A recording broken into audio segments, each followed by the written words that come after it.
ಸಂಕೇತ ಅಂದ್ರೆ ಈ ಎಲ್ಲ ಜಯಂತಿಗಳು ಹಂಗಾಗತ್ತೆ. ಅಂಬೇಡ್ಕರ್ ಜಯಂತಿ ಮಾಡೋದಾದ್ರೆ ದಲಿತರನ್ನೇ ಕೂಡುದು, ಬಸವಣ್ಣವರ ಜಯಂತಿಯನ್ನ ಮಾಡೋದಾದ್ರೆ ಲಿಂಗಾಯತರೇ ಕೂಡುದು, ಶಿವಾಜಿ ಜಯಂತಿ ಮಾಡೋದಾದ್ರೆ ಮರಾಠಿಗರೇ ಕೂಡುದು.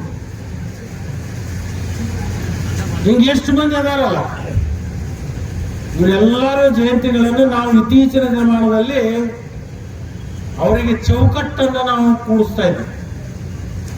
ಅವರನ್ನ ಚೌಕಟ್ಟು ಬಿಟ್ಟು ಹೊರಗಡೆ ಬಿಡ್ತಕ್ಕೆ ನಾವು ಅವಕಾಶ ಕೊಡ್ತಾ ಇದ್ದೀವಿ. ಹಂಗಾಗಬಾರದು. ಇವರೆಲ್ಲರೂ ನಮ್ಮ ದೇಶದ ಅಮೂಲ್ಯವಾಗಿರ್ತಕ್ಕಂಥ ರತ್ನಗಳು. ಇಂಥ ಅಮೂಲ್ಯವಾಗಿರ್ತಕ್ಕಂಥ ರತ್ನಗಳನ್ನು ನಾವು ಒಂದು ಕೋವಿಗೆ, ಒಂದು ಜಾತಿಗೆ ಸೀಮಿತ ಮಾಡಿದ್ರೆ ಅದು ನಮ್ಮ ಯಾರಿಗೂ ಕೂಡ ಶೋಭೆ ತರ್ತಕ್ಕಂಥದ್ದಲ್ಲ. ಸಂವಿಧಾನ ಕೇವಲ ಒಂದು ಜಾತಿಗೆ, ಒಂದು ಕೋವಿಗೆ ಆಗಿರ್ತಕ್ಕಂಥದ್ದಲ್ಲ.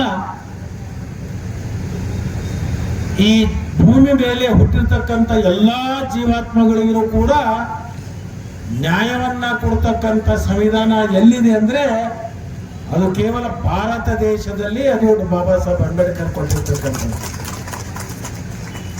ಅದಕ್ಕೆ ನಾನೇನು ಕೇಳ್ಕೊಳ್ಳೋದಂದ್ರೆ, ಬಾಬಾ ಸಾಹೇಬ್ ಅಂಬೇಡ್ಕರ್ ಜಯಂತಿಯನ್ನ ನಾವು ಎಲ್ಲಾ ಸಮುದಾಯದವರು ಕೂಡಿಕೊಂಡು ನಮ್ಮನ್ನು ಉದ್ಧಾರ ಮಾಡಿರ್ತಕ್ಕಂಥ ಒಬ್ಬ ಮಹಾತ್ಮ ಅಂತ ಹೇಳಿ ನಾವು ಹೇಳಿದ್ರೆ ಅದು ತಪ್ಪಾಗ್ಲಿಕ್ಕಿಲ್ಲ.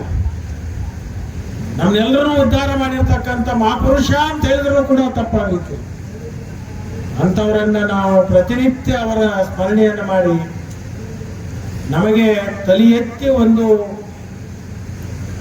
ತಿರುಗಾಡ್ಲಿಕ್ಕೆ ಒಂದು ವಾತಾವರಣ ಕೊಟ್ಟಿರ್ತಕ್ಕಂಥ ಬಾಬಾ ಸಾಹೇಬ್ ಅಂಬೇಡ್ಕರ್ ಅವರನ್ನ ಎಷ್ಟು ಬಾರಿ ಹೋಗಿದ್ರು ಕೂಡ ಅದು ಕಡಿಮೆ ಅಂತಕ್ಕಂಥ ಮಾತನ್ನ ಈ ಸಂದರ್ಭದಲ್ಲಿ ಹೇಳಿ, ಇವತ್ತು ಸಮಯ ಬಹಳ ಆಗಿದೆ. ಇನ್ನು ಸಾಯಂಕಾಲವೂ ಕೂಡ ಒಂದು ಕಾರ್ಯಕ್ರಮ